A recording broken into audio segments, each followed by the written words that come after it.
100 devoted Buddhist monks, deeply rooted in centuries-old traditions, found their faith shaken by a discovery so shocking that they abandoned it overnight.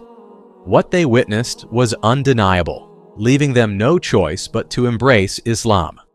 In a single moment, their spiritual path was rewritten, challenging everything they once believed about destiny, truth, and the unseen. In the mist-shrouded mountains of northern Thailand stood a secluded village where Buddhism had flourished for generations. Every family took pride in having at least one son ordained as a monk, and the village was renowned for its strict adherence to Buddhist principles. At the entrance to this sacred haven, a weathered sign declared, "No Muslims allowed." The elders maintained that this rule protected their traditions from outside influence. Young Somchai, a 16-year-old novice monk, often found himself staring at this sign, wondering about the people it kept away. "Why are Muslims forbidden here?" he asked his fellow novices during their evening meditation break. The question sparked hushed conversations among the younger monks who had never ventured beyond their mountain sanctuary. Their whispers reached Ajahn Thavern, the monastery's eldest and most revered monk. His face hardened as he approached. "Muslims follow teachings that contradict everything we believe," he explained sternly. "They speak of a single creator deity when we know life is an endless cycle. My grandfather once allowed a Muslim trader to stay overnight. By morning, 5 families had abandoned our ways. They possess words that bewitch the mind and corrupt the soul." The young monks listened in fearful silence, but Somchai's curiosity only deepened. What power could these words possibly hold? At night, when the monastery fell silent, Somchai would gaze at the stars through his window, questioning the Buddhist teachings that had shaped his life. If existence was merely an endless cycle of rebirth, what purpose did it serve? If there was no creator, how did the universe come into perfect order? These questions haunted him, though he dared not speak them aloud. Weeks later, Ajahn Panya, a 92-year-old monk revered for his wisdom, fell gravely ill. According to ancient Buddhist remedies, only a rare herb found in the distant city could restore his health. Despite never having left the village, Somchai was chosen to accompany the ailing monk on this crucial journey.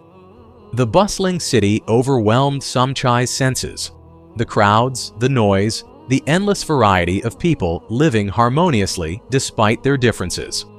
While Ajahn Panya haggled with an herb merchant, Somchai wandered toward a bookstall, drawn by colorful covers and unfamiliar scripts. Suddenly, a melodious call echoed through the air. "Allahu Akbar." The sound pierced Somchai's heart like nothing he had ever experienced.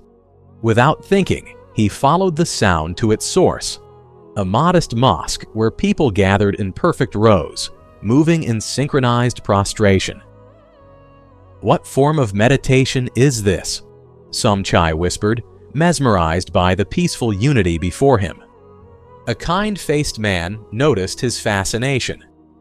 "This is Salah, our prayer to Allah, creator of all things. Would you like to know more about it?"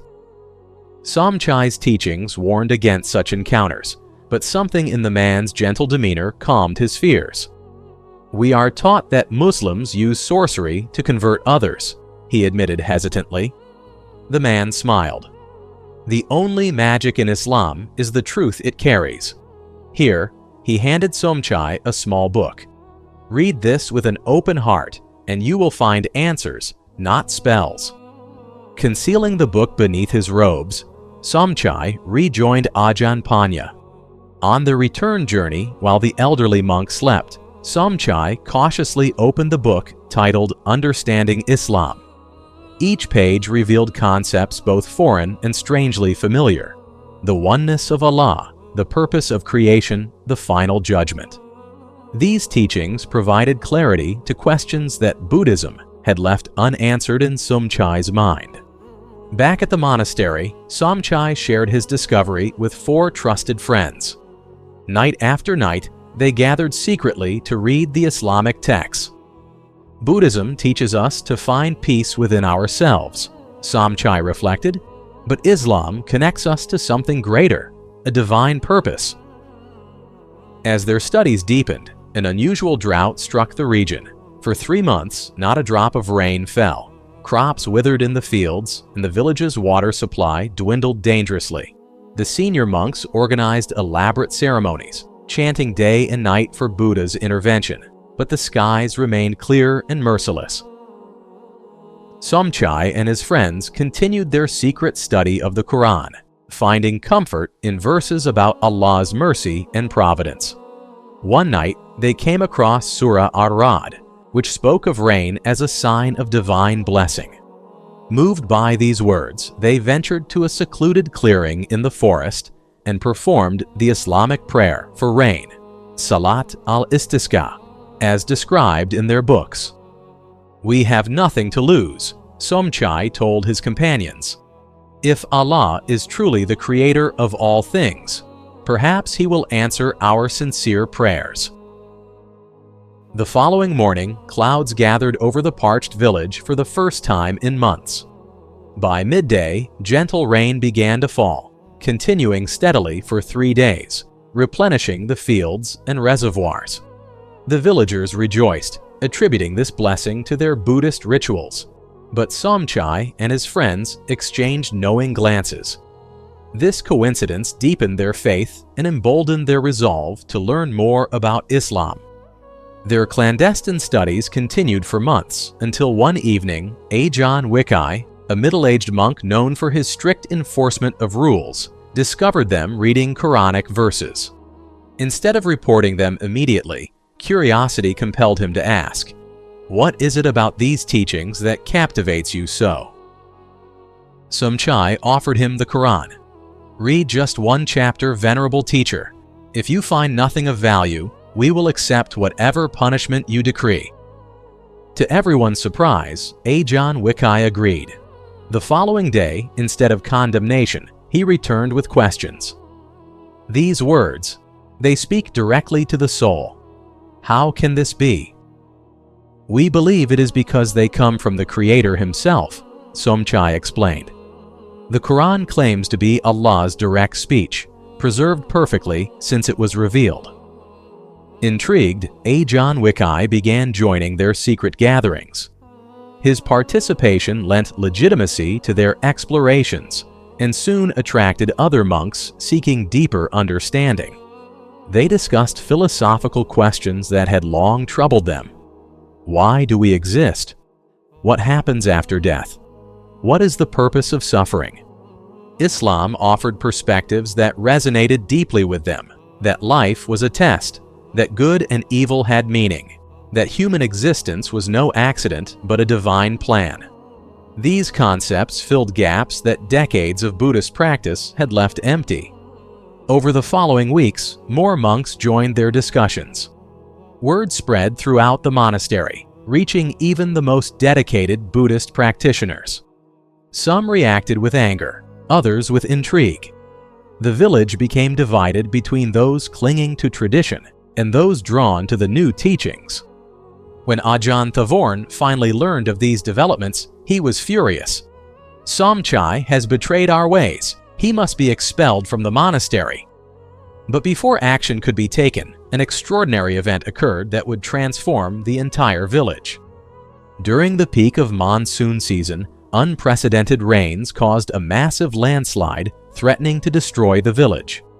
As panic spread, Somchai and his friends, now 40 in number and secretly practicing Muslims, gathered in the main hall and began reciting verses from Surah Al-Mulk from the Quran.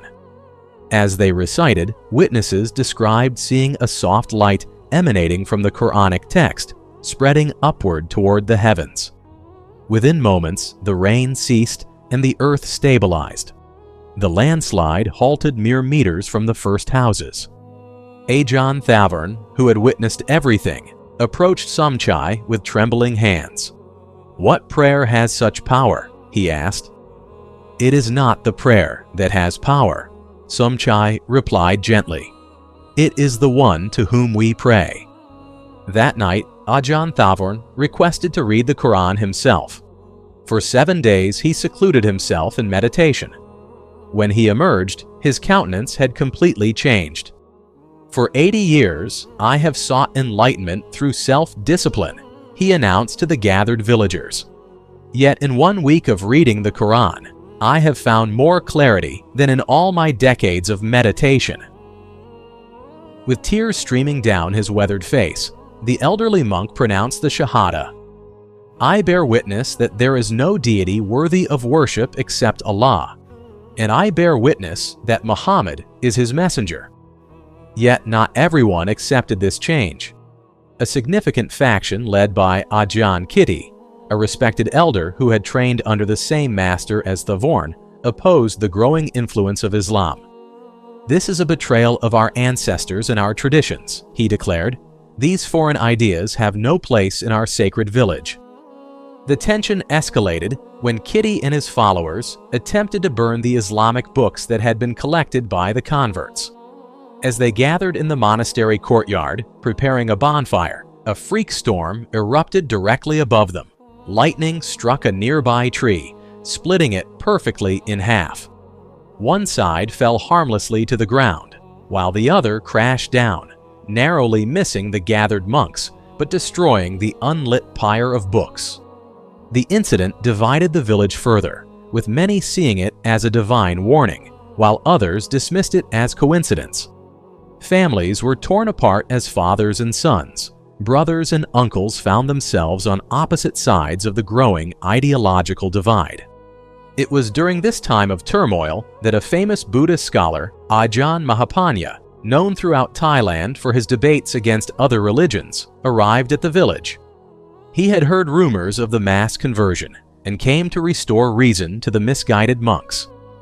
A public debate was arranged in the monastery's main hall. Hundreds gathered to witness the confrontation between Mahapanya and Somchai, now the unofficial leader of the Muslim converts. The debate lasted from sunrise to sunset, covering topics from the nature of existence to the purpose of worship, from moral frameworks to the concept of divinity. To everyone's astonishment, the renowned scholar found himself struggling to counter Somchai's simple but profound explanations of Islamic principles.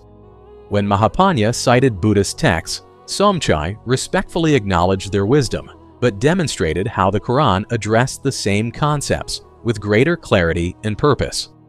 The defining moment came when Mahapanya challenged, "If your Allah is real, why doesn't he reveal himself directly instead of speaking through a book?" Somchai smiled and replied, "When a king sends a sealed letter, do wise ministers demand the king appear in person before accepting his commands?" The Quran bears the signature of its author in every verse. Its eloquence, its internal consistency, its scientific accuracy, and its power to transform hearts are all proofs of its divine origin. His conversion sparked a remarkable transformation. Within months, over 100 monks and many villagers embraced Islam. The monastery became a masjid, and Islamic scholars were invited to teach proper practices. News of this mass conversion spread across Thailand and beyond, captivating social media audiences worldwide. The village that once forbade Muslims now welcomed visitors seeking to understand their journey. The most profound change, however, occurred within the community itself. The former monks, once isolated from society in pursuit of personal enlightenment, now engaged actively with neighboring villages, establishing schools, digging wells, and caring for orphans and widows, putting into practice the Islamic teachings of service to humanity. The transformation caught the attention of government officials concerned about preserving Thailand's Buddhist heritage.